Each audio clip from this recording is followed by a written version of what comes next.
রাসূল করিম সাল্লাল্লাহু আলাইহি ওয়াসাল্লাম কুরআনুল কারীমের ব্যাপারে 9টা দোয়া করছেন। কয়টা? 9টা দোয়া করছেন। একটু মনোযোগ দিয়ে আমরা শোনার চেষ্টা করি। আল্লাহর হাবিব সাল্লাল্লাহু আলাইহি ওয়াসাল্লাম আল্লাহ পাকের কাছে দোয়া করছেন, আল্লাহুম্মা রহমনি বিল কুরআনিল আযীম।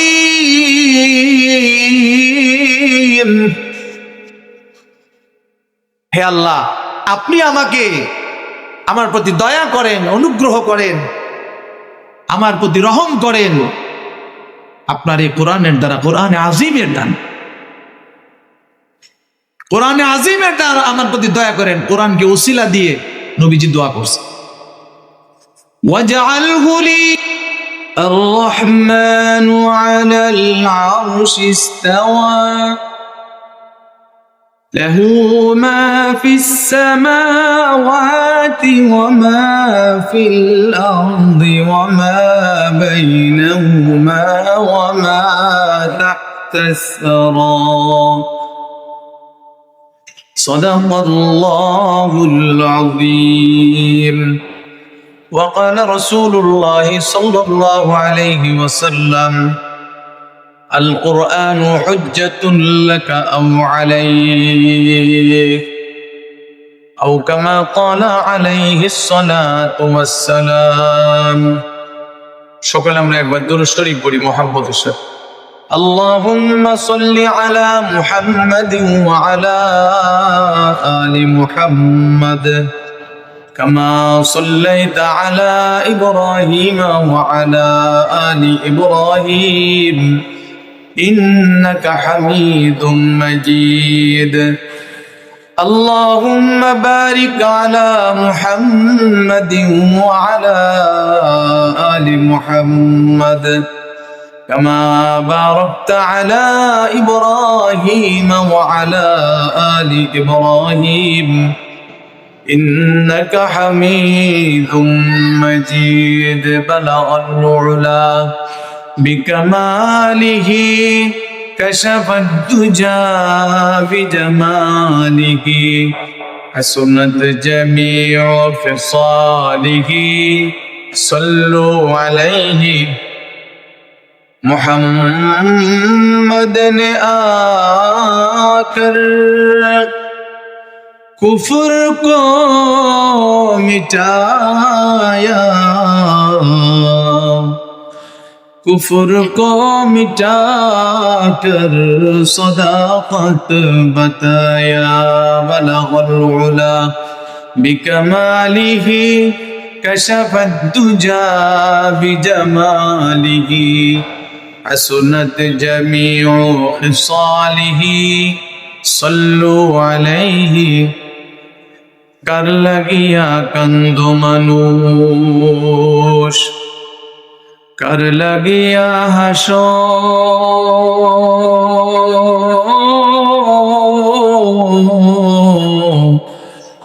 যে তোমারে করলো সৃজন তারে ভুলে আছো।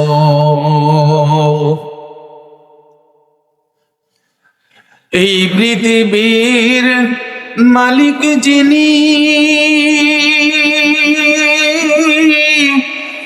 জগতারে নিশিদিনী,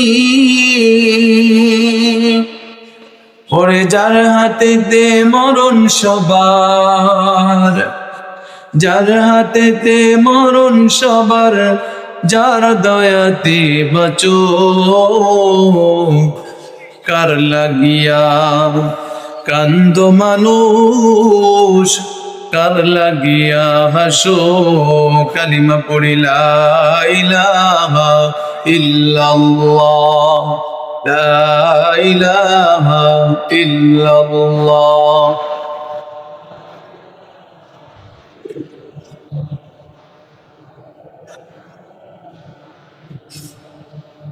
লা ইলাহা ইল্লাল্লাহ, লা ইলাহা ইল্লাল্লাহ, লা ইলাহা ইল্লাল্লাহ, লা ইলাহা ইল্লাল্লাহ।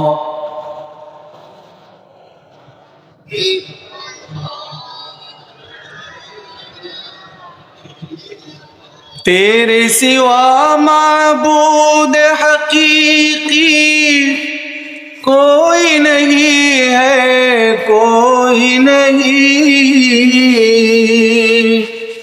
तेरे सिवा महबूब हकीकी कोई नहीं है मेरे इलाह, ला इलाहा इल्लल्लाह, ला इलाहा इल्लल्लाह।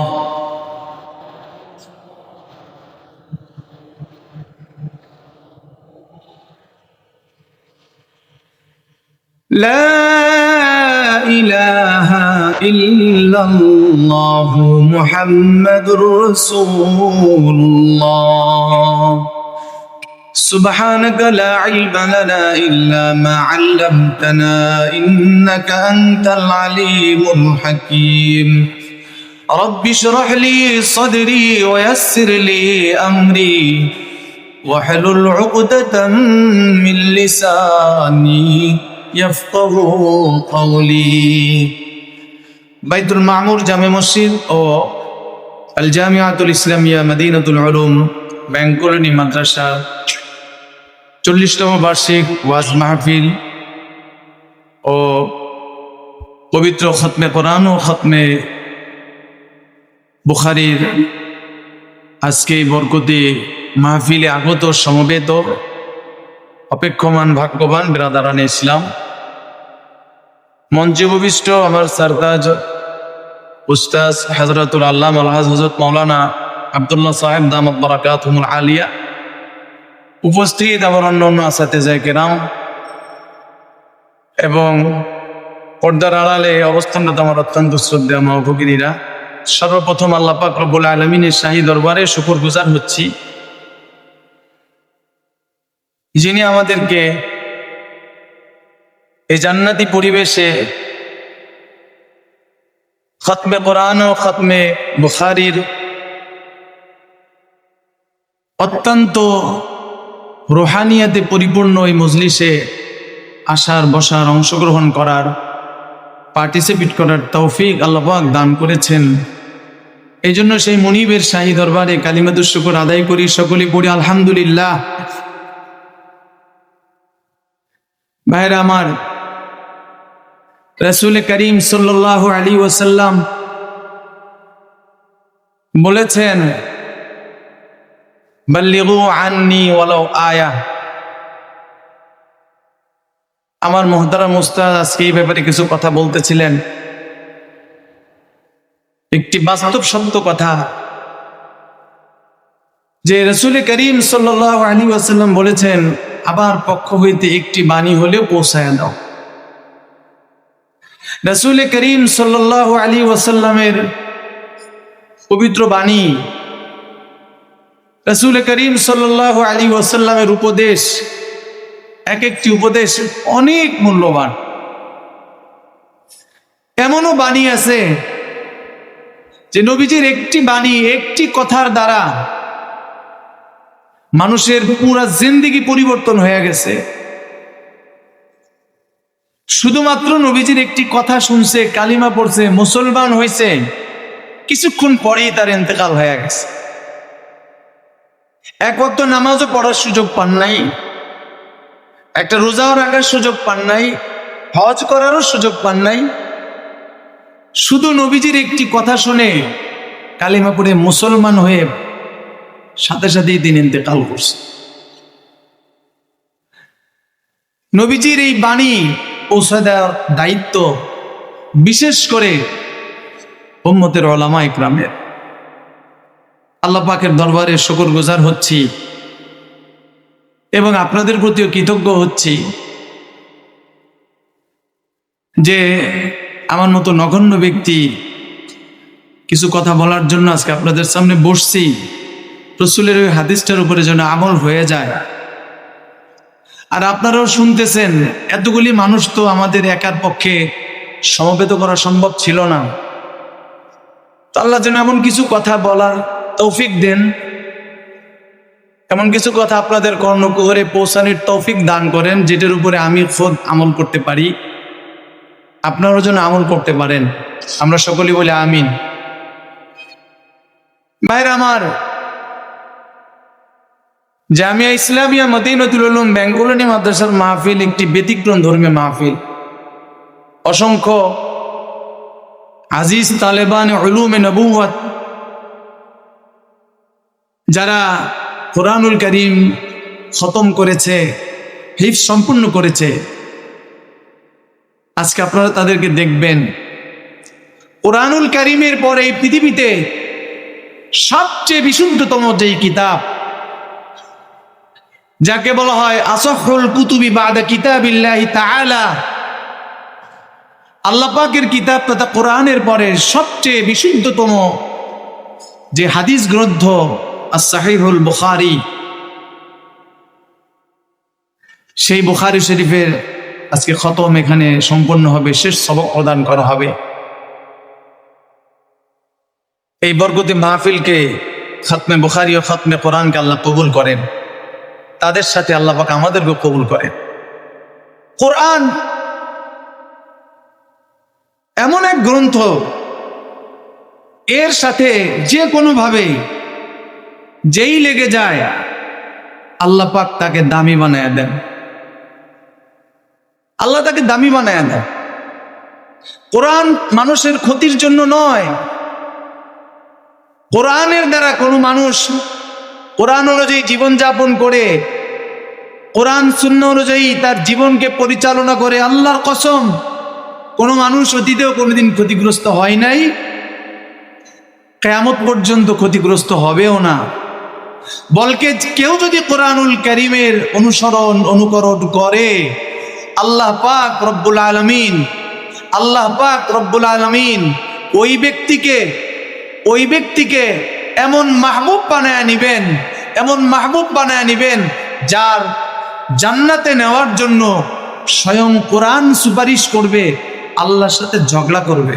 সুবহানাল্লাহ। এই জন্য কোরআনটা উপদেশ, হিদায়াত, নূর, রহমত তার জন্য যে নাকি কোরআনকে মানে, আল্লাহকে ভয় করে, কোরআনকে শ্রদ্ধা করে, কোরআনকে আজমত করে, কোরআনের বিশুদ্ধ তেলাওয়াত করে, কোরআনকে মহাব্বত করে। সুবহানাল্লাহ। এই জন্য আমি আপনাদের খেদমতে সূরা তাহার কয়েকটা আয়াতে কারিমা তেলাওয়াত করেছি। আল্লাহ পাক রব্বুল আলামিন সেখানে বলেন, মা আনজালনা আলাইকাল কুরআনা লিতাশকা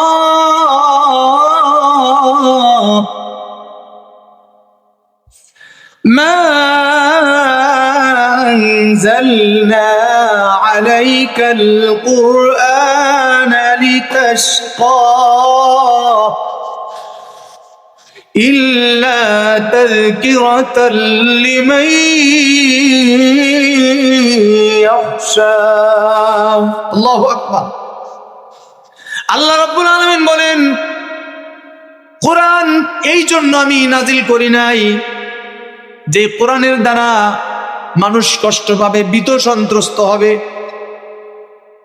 বরঞ্চ কোরআন আমি এই জন্য নাজিল করেছি যে নৈরাশ্য, যেই মানুষগুলা নৈরাশ হয়ে গেছে, পরকালের জীবনে নৈরাশ হয়ে গেছে, অতীতের কথা স্মরণ করে, ভবিষ্যতের কথা স্মরণ করে পেরেশানির মধ্যে আর নৈরাশ্যতার মধ্যে ডুবে গেছে,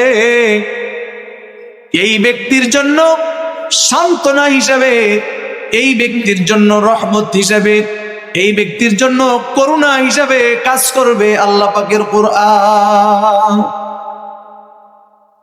কোরআন কি ভাই? আমাদের জন্য রহমত, কোরআন আমাদের জন্য নূর, কোরআন আমাদের জন্য হেদায়াত। রাসূল করিম সাল্লাল্লাহু আলাইহি ওয়াসাল্লাম কোরআনুল কারীমের ব্যাপারে 9টা দোয়া করছে। কয়টা? 9টা দোয়া করছে। একটু মনোযোগ দিয়ে আমরা শোনার চেষ্টা করি। আল্লাহর হাবিব সাল্লাল্লাহু আলাইহি ওয়াসাল্লাম আল্লাহ পাকের কাছে দোয়া করছেন, আল্লাহুম্মা রহমনি বিল কুরআনিল আযীম।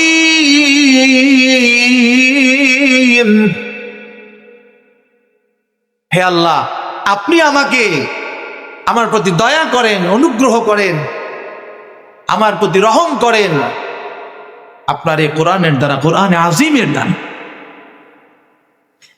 কোরআনে আজিমের দ্বারা আমার প্রতি দয়া করেন। কোরআনকে ওসিলা দিয়ে নবীজি দোয়া করছে, ওয়াজআলহু লি ইমামা। এক নম্বর দোয়া করছেন, আল্লাহ আমার প্রতি দয়া করেন কোরআনের ওসিলা। কিসের ওসিলা? কিসের ওসিলা? কোরআনের ওসিলা। কেননা কোরআন এটি আল্লাহ পাকের কালাম। পৃথিবীতে আল্লাহ পাক যত কিতাব নাজিল করেছেন সমস্ত আসমানি কিতাব হলো কিতাবুল্লাহ, আল্লাহর কিতাব, কিন্তু কোরআনুল কারীম হইল কালামুল্লাহ।